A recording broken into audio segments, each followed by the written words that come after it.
Welcome to the podcast, Raising Unstoppable Teens. I am so excited with my guest today, Wendy Dickinson from Ascend Coaching Solutions. So welcome. I'm super excited to have this interview with you, and you just have a lot in store for us. I'm excited about that. Well, thank you so much, Kimberly. I have to say, I'm really looking forward to our conversation. Thank you. I am too. Okay, so Wendy Dickinson is the founder of Ascend Coaching Solutions, a coaching firm that specializes in working with business leaders and executives who plan to expand their leadership capacity as their responsibilities grow. Ascend offers a therapeutic approach to coaching at the intersection of business and life. I love that.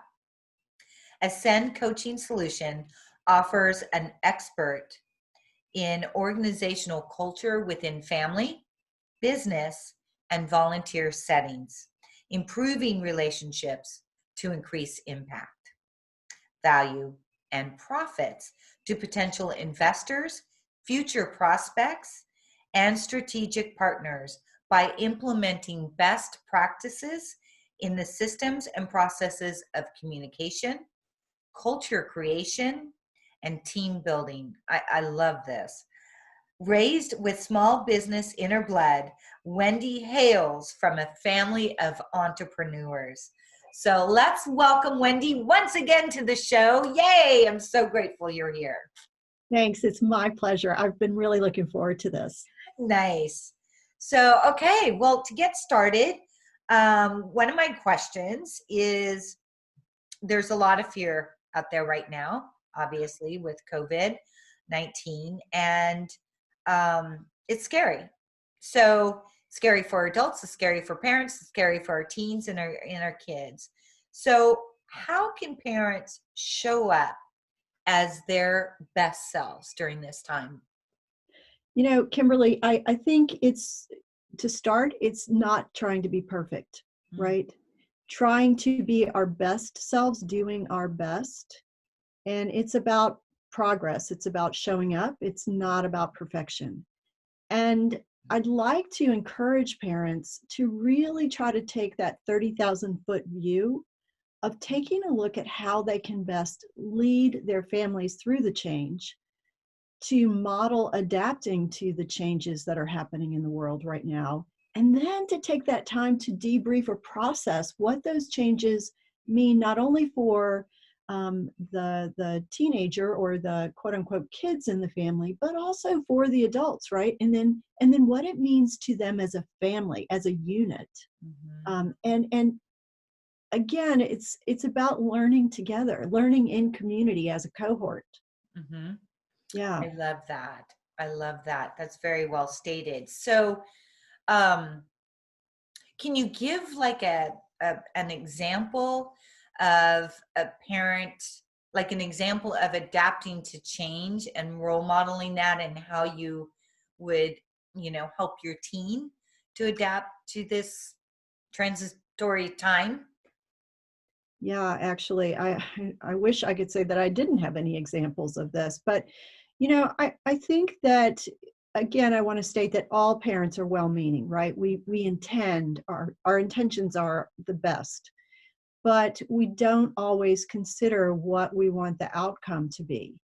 And so I actually work somewhat with a family where there are 3 sons, and there's the dad, and the mom has passed. And so the relationships within that family, the dad lost in grief at times, and realized some years later that he really didn't have the emotional capacity to show up for the kids the way he had hoped, the way he would have hoped. Right.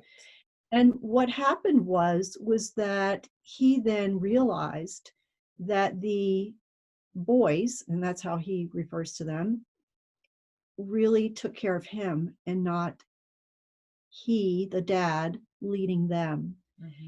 And while that makes sense, we can all understand that in the midst of grief and loss, when we isolate ourselves, when we become consumed with our own emotions as a parent, and we don't reach out and ask for help, I think that's when the roles get shifted and sometimes turned around.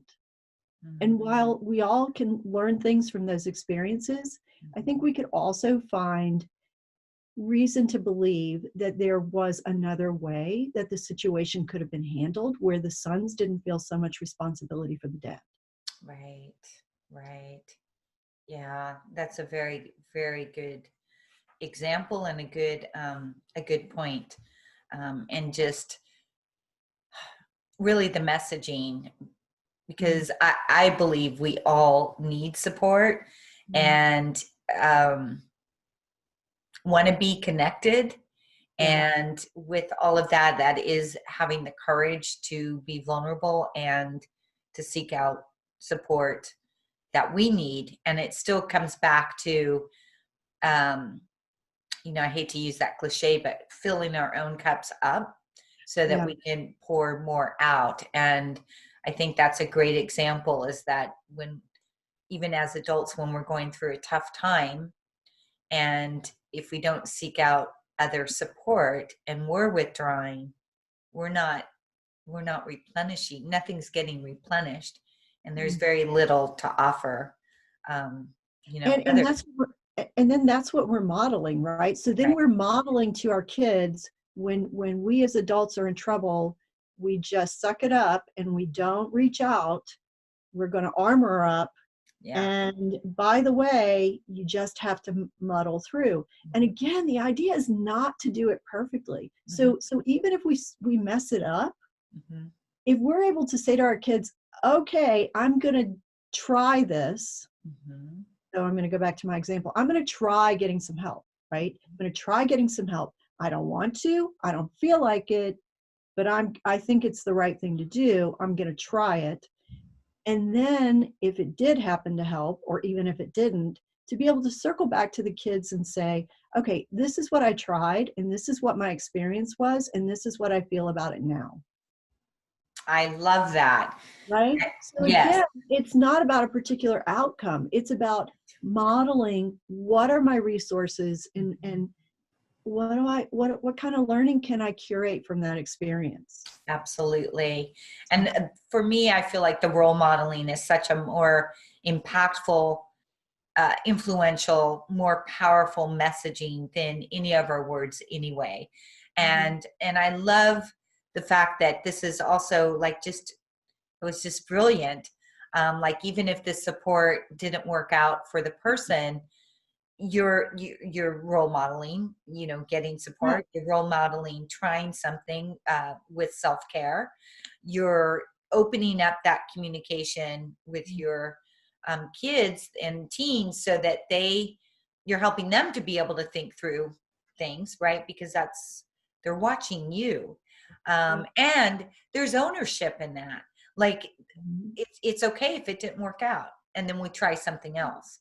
And I like that as well. And I think it's important that kids and teens see that we can own up to things that we've tried and maybe it hasn't worked out. And how do we still um, persevere through that, I guess. And yeah, and get our needs fulfilled.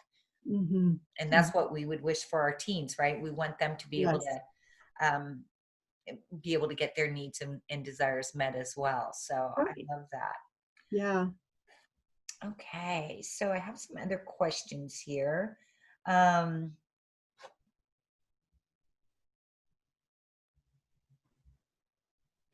I really, tell me a little bit more about adopting a CEO mindset rather than kind of more of a management mentality. I'm so glad that you brought this up because you know that I used to be a therapist. And so I worked a lot with people who had all types of goals, right, in their personal lives.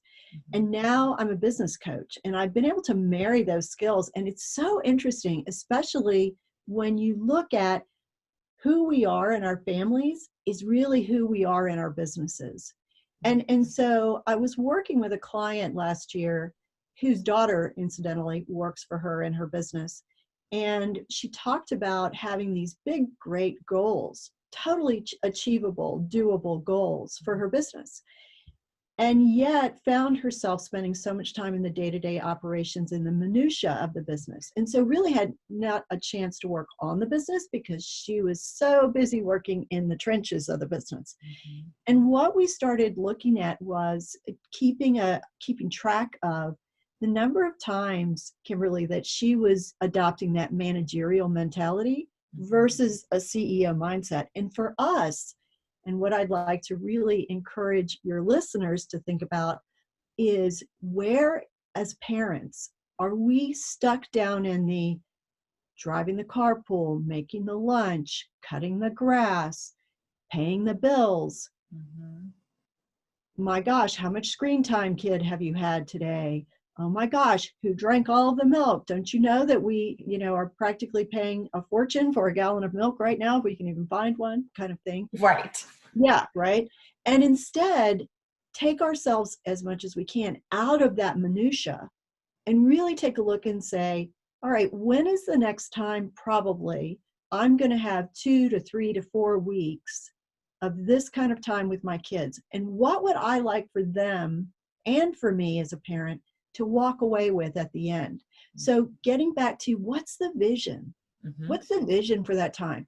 And if I'm trying to build not necessarily this kid that's one of my possessions and one of my responsibilities, but a future citizen and somebody I want to have a really good relationship with, well, then my goals are going to be really different, right? Mm-hmm. If I'm dealing with that kid who's a burden and kind of a responsibility and getting on my last nerve, which, believe me, there's no judgment. I understand that. Mm-hmm. And I have been that kid. I remember when I was that on their last nerve kid. But when we're in that mode, we're thinking about how to command and control the situation, right? We just want whatever it is they're doing that's annoying us to stop. And it needs to stop now. And if we can fix it so that it never happens again, even better. But as a CEO of a family, of a legacy organization, our goal then is, what is it that that kid needs that's not getting, that need isn't getting met? What learning and experience goal can we put in its place, not to necessarily stop that annoying behavior, but to look at what is the underlying cause or reason. Right. And then what are they getting out of it? And what's something else that can take them to the next level of learning and development, right? Mm-hmm. So then it's not all about, oh my God, I've got to get this to stop right now. It's more about, wait a minute. Maybe what I can do instead is to, us as a family, look at, you're missing connection and you're feeling isolated. I totally get that. And by the way, you're a teenager, so you're supposed to be separating from us as parents. Maybe I can set a Zoom meeting up for you guys, for you and your friends. Let me do that, right? And then somebody's got to moderate. So can I teach my kid to moderate the Zoom meeting, And then you're teaching your kid leadership responsibility. Right, exactly. So it becomes this cascading or these steps in a way up to our ultimate vision of what we would ideally like to happen in this 2 to 4 weeks. Right. I love that. And I think, again, definitely is leadership and taking responsibility. It's also, I guess, opening them up to think about, like, I would need to kind of have a moderator, and what is that, and what role or what action steps does that take, and and just exploring that I'm not so sure that would even otherwise enter their mind. But I guess what I'm trying to say is, just even taking that scenario as a parent, you're also together reinforcing your team to think through things and how to make things happen, which obviously is leadership. But I guess what I'm trying to say, it has that a little bit of the critical thinking component, Absolutely. And that the independence or self-responsibility, which we definitely, want for our teens, because because I think that is empowering, and I think it helps them to know that they can, whatever that can is for them. Mhm. And yeah, and that they're more inclined to take action because they believe in themselves, Yeah. and that it's okay to even have fun with it and experiment with it. Like, what's it like to be a moderator? And even that experience will then come with more questions. I mean, Yeah. that's really cool. And that's just one scenario you mentioned. So Well, and the other aspects I think that are relevant to our discussion today is it becomes a collaborative relationship then, right? right. Again, I go back to that. To me, a manager in the old school sense is that command and control, right? Mhm. And so with this, it's a collaborative. It's more of a coaching relationship, which I think ideally most parents feel most comfortable adopting. Mhm. Is if they can put themselves not in like this punitive role, but in a role where they're able to be their authentic selves, right? And get to know who their child really is, Right. right?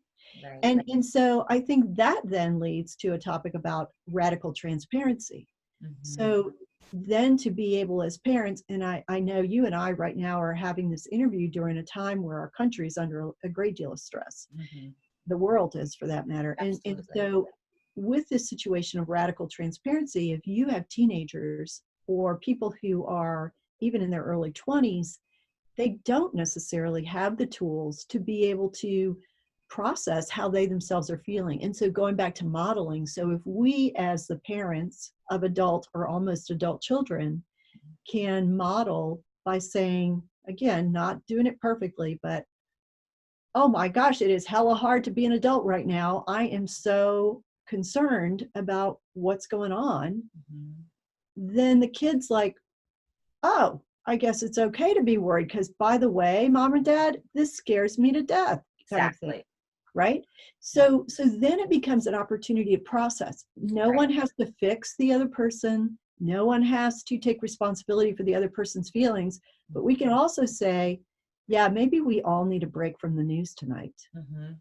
you know? Yeah. So, Yeah. No, that's awesome. I just recently wrote a blog article, or did a video on how to talk to your teens about, the current health crisis. And I just loved what you just said about, because I think sometimes as parents, or we can we hope we hope it will get better, mhm, and sometimes we just, because it's easier. mhm, I wouldn't say it's necessarily that we're cognitively consciously taking the easier way out. It's mhm, just somewhat automatic that, my teenager hasn't really asked me many questions, and I think they're handling it okay. And mhm. that isn't necessarily what's going on. And so what you just presented, I love that, by the parent sharing, being real and Mhm. sharing where they are at in the moment, is really making it okay for the Yeah. teens to be able to check in with themselves and say, wow, what am I feeling? Or even ask questions. Just opening it up, I guess, for communication. And um I think it does begin with the adult, because you're making it okay for them, I guess, is my point, by doing Yeah, and I my younger child, my younger daughter is 24, that. Hmm. and so you may know, and I don't know if your listeners do, but we have more diagnosed cases of anxiety and Yes, depression in the country than we ever have before. that's right. And so my 24-year-old is somebody who has historically been extraordinarily anxious. She was born with some health issues. Then we had 9/11. We had, I live on the East Coast. We had a sniper situation that lasted for about 6 months. I'm sorry, 6 weeks, Hmm. a number of years ago.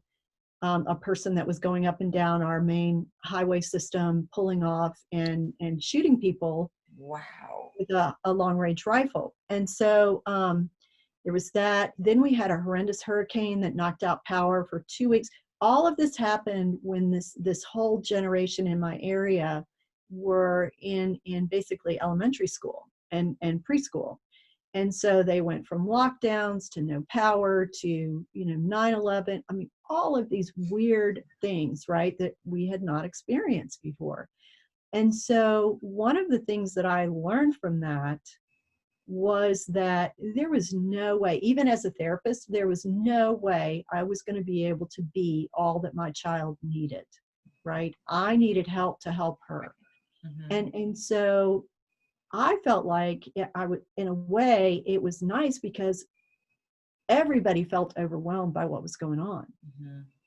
And to me, it was much more important to meet her where she was than to try to pretend that nothing was wrong, right? And so I wonder how many of your listeners are sitting at home right now, sheltering in place or whatever, afraid and worried. Most of us have some financial worries. What I understand, 50% of our country has basically $400 in the bank at any one time. Yeah. So, we've got a lot of people who are worried and afraid and maybe not comfortable sharing some of those things with their families.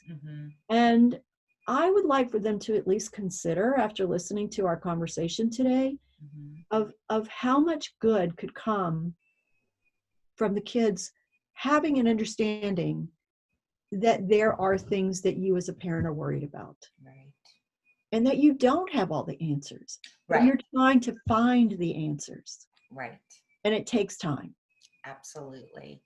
I think that's an excellent point as well. And letting them know that I know with the virus at the time when I did that vlog, so to speak, it was just that. It's okay not to have all the answers.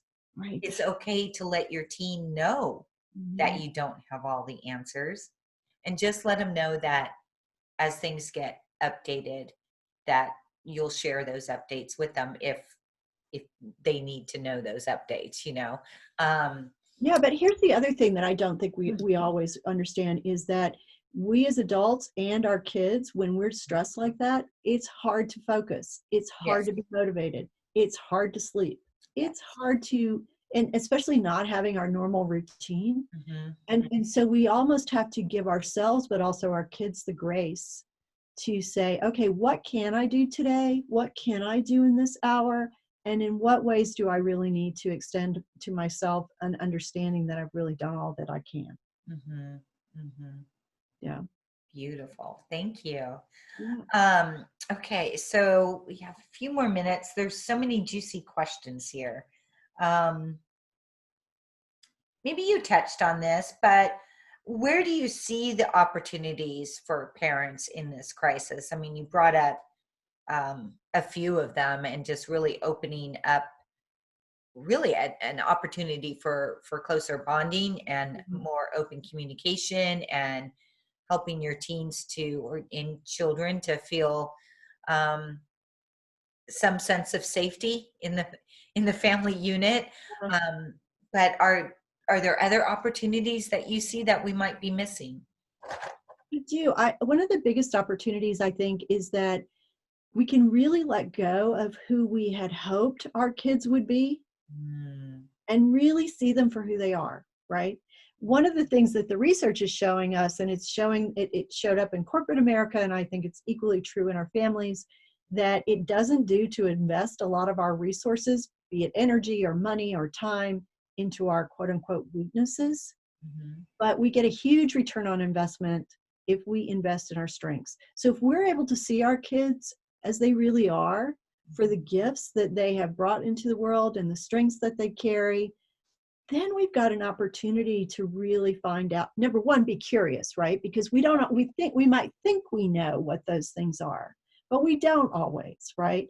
So be curious and really use this time, or any time that we have with our kids, to really find out who they are, what their values are, because their values are not necessarily going to be ours. Right. Right. And then what their strengths are, and their gifts, and really put our time and energy into those things, helping them develop those things. And at the same time, going back to radical transparency, acknowledging that we all have our weaknesses, we all have our blind spots, we all have our knowledge gaps. So we have a responsibility to monitor those things and to manage those things.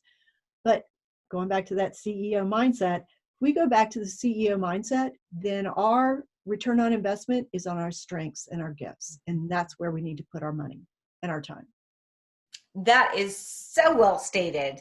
And I absolutely agree with you. And I think it's just something that's easy to overlook. And I think when our kids are in school, it's about, I've said this before, it really is, though, it's about, the learning what they need to learn, passing the tests they need to pass, getting the grades, then off to college and so forth. And that's kind of a linear track. And I think sometimes it's what we miss is, again, some of the emotional IQ stuff, but is definitely, what are our strengths? How do we leverage our strengths? How do we play to our strengths? What are our values? I was never asked that. And I know with the teens that I've worked with, they've never been asked it. And to me, those things, the gifts, the values, talents, strengths, all of that, if you can tap into that, acknowledge yourself for that, own those things, not only is it empowering, but I think it's foundational for any of us to make different and oftentimes better choices. Absolutely. As we're aware of all that. And I loved also what you said about the weaknesses, because we all have them. Yeah. And that brings me back. I love the CEO mindset. I love that. That's beautiful. But also, and with that, which is kind of the collaboration and you're working together, but we've come full circle to the whole thing. I mean, we're almost built for having that support. I feel that way exactly. Yeah. So I love that. Do you have any additional tips? I mean, this has been so rich, but I don't know if you have any specific tips that, or a quote or something you would like to share with our listeners before we end today. Interesting you said that, because I would like to circle back to values. There are lots of values assessments out there. I would encourage parents to, in this time where we're all in our homes, to go ahead and do their own values assessment, and then have their kids do theirs, and then talk about them. I have to say, working with family businesses, it is amazing to me how often the matriarch or patriarch of a family business will assume that all of the quote unquote children in the business have the same values that they do. And when they find out that they don't, then they discover the source of their major irritations with those other people. What they see as obstinance or intractability or arrogance, then it becomes through a totally different lens of, oh, I get it now. That isn't important to them, or that's not in their priorities. Right. And it's seen as just, it's a difference. It's not a personal affront. As always, very well stated. That's an excellent tip. And again, just to even bring that into our awareness, because I think it's just, again, we're in our own world. We have our own perspectives.